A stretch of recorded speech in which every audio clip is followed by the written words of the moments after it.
नमस्कार दोस्तों, इस वीडियो में कोई बकवास नहीं, कुछ नहीं, सीधा सिर्फ एक आपके लिए सूचना। जो लोग चाहते हैं कि उनका पोर्टफोलियो हम मैनेज करें, आप लोगों के पास टाइम नहीं है, नॉलेज नहीं है, तो स्क्रीन पे नंबर है, आपको जस्ट व्हाट्सएप करना है अपना एसआईपी अमाउंट और हम आगे डिस्कस करके कॉल शेड्यूल करेंगे और फिर हम आपसे बात करेंगे कि आपको सर्विसेज के बारे में सब एक्सप्लेन करेंगे और फिर आप बता सकते हैं कि लेना चाहते हैं या नहीं लेना चाहते। लेकिन वो चीज़ आप नंबर का आप स्क्रीनशॉट ले सकते हैं और वीडियो के बाद में आप मुझे मैसेज या कॉल भी कर सकते हैं। और हाँ, जो लोग चैनल पे नए हैं तो आप लोग पहले मेरी ये बड़ी वीडियो देख लीजिए और शायद 2-4 वीडियो और देख लीजिए हमें फ़ोन या मैसेज करने से पहले, ताकि आप एटलीस्ट एक चीज़ तो ये देख पाएँ कि हमें नॉलेज कितनी है। जो हम रिव्यू करते हैं वो बाकी चैनल से कुछ अलग होता है, बेटर है, बेकार है, तो वो फीडबैक बहुत ज़रूरी है उससे पहले कि आप उस नंबर पे मैसेज करें। जो लोग ऑलरेडी काफ़ी चैनल देखते हुए आ रहे हैं, बहुत सारी वीडियोस देख चुके हैं, उन लोगों के लिए ऑप्शन सबसे पहले ओपन है, क्योंकि आप लोग थोड़ा सा तो मुझे जान गए होंगे। जो नहीं जाने वो भी जान लीजिए, लेकिन सबसे पहले जानना किसको ज़रूरी है? इन्वेस्को को, क्योंकि ये वीडियो है इन्वेस्को स्मॉल कैप के बारे में, तो हम इन्वेस्को की बात ज़्यादा करें तो बेहतर होगा।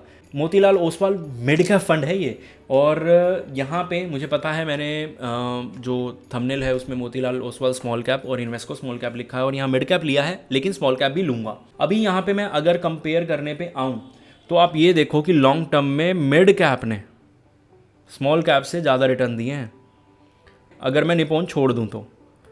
लेकिन 3 ईयर्स के टाइम होराइजन पे तो ये नंबर 1 रहा है,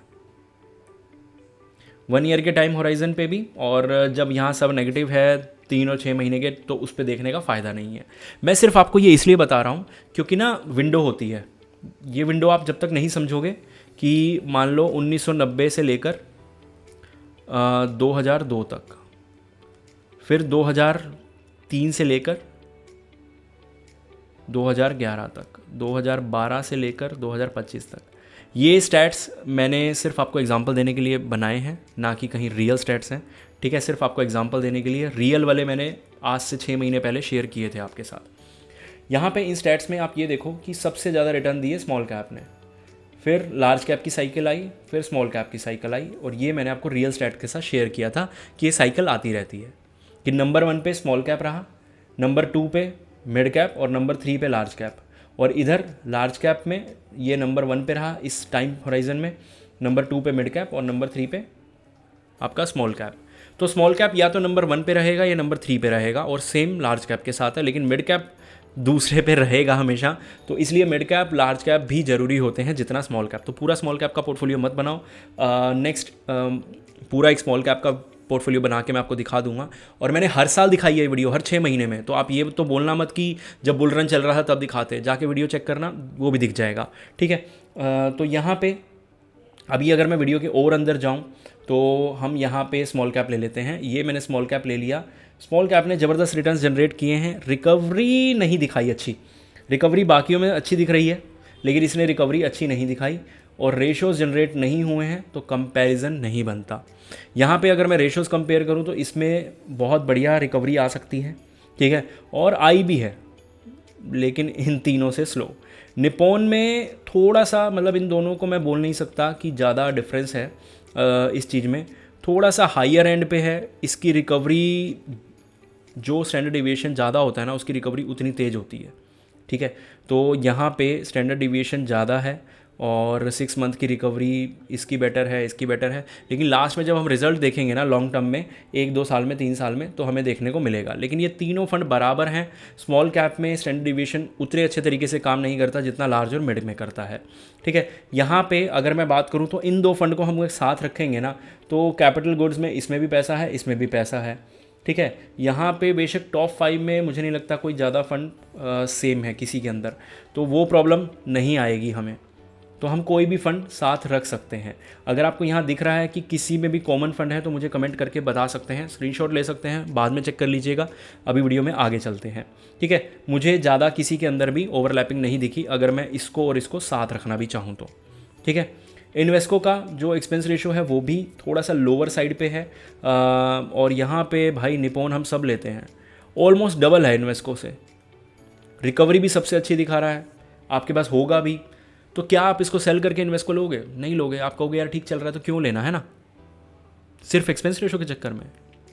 तो ये मैटर नहीं करता, ये मैं आपको 10 बार बता चुका हूँ, क्वालिटी मैटर करती है। नंबर ऑफ स्टॉक्स इन्वेस्को के पास 49 है, जो कि बहुत अच्छी बात है। ठीक है, अगर आप नया फंड ले रहे हो ना तो इन्वेस्को ही लेना। अगर नया फंड ले रहे हो, नया पोर्टफोलियो बना रहे हो, तो 1 साल चलाना होता है, 2 साल चलाना होता है। और इन्वेस्को के साथ एक बंधन या बंधन की जगह निपॉन ले लेना। Nippon one of the consistent small cap रहा है। अगर लॉन्ग टर्म थोड़ा सा 2-3 साल का टारगेट है, 2-3 साल बाद आपको निकालना है, लेकिन डालना पैसा इक्विटी में है, क्योंकि 3 साल के होराइजन पे, 2 साल के होराइजन पे इक्विटी में नहीं डालना चाहिए। तो अगर आप वहाँ पे फिर भी इक्विटी में डाल रहे हैं 2 साल के लिए, 3 साल के लिए, तो निपॉन बेटर स्मॉल कैप रहेगा, क्योंकि फिर आपको चेंज नहीं करना पड़ेगा। इन्वेस्को 1 साल में भी चेंज करना पड़ सकता है। तो यहाँ पे अगर मैं बात करूँ तो मेनली सारा स्मॉल कैप के अंदर पैसा जा रहा है, बहुत अच्छी बात है। अब इनका जो टर्नओवर रेशियो है वो थोड़ा हायर साइड पे है। वो क्यों? क्योंकि आप देखो, हिताची पूरी तरह से नया बाय किया है, केई इंडस्ट्रीज़ और चोलामंडलम कंप्लीटली इनको नया बाय किया है। इनके पास प्रीकॉल और शेले ऑलरेडी था, और कंप्लीटली सेल आउट भी बहुत ज़्यादा है। इनॉक्स हो गया, एंजल वन, एटर्नल और अपार इंडस्ट्रीज, चारों में कंप्लीटली एग्जिट कर लिया। जो इनकी वैल्यू थी बेशक बहुत कम थी, लेकिन उससे भी कंप्लीटली एग्जिट कर लिया है। तो इस तरह के फंड्स और स्मॉल कैप कैटेगरी में जिसका टर्नओवर रेशो ज़्यादा हो, थोड़ा सा हायर रिस्क हो सकता है। इसलिए मैं आपको ये कहूँगा कि अभी बेशक रुकना है, रुक सकते हो। तो ये रिस्क, अगर इस तरह का रिस्क लेना है ना, तो अपने पूरे पोर्टफोलियो में 20% से ऊपर का रिस्क कभी मत लेना है ऐसा। बाकी जाना स्टेबिलिटी की तरफ, बेशक स्मॉल कैप ही क्यों ना ले रहे हो।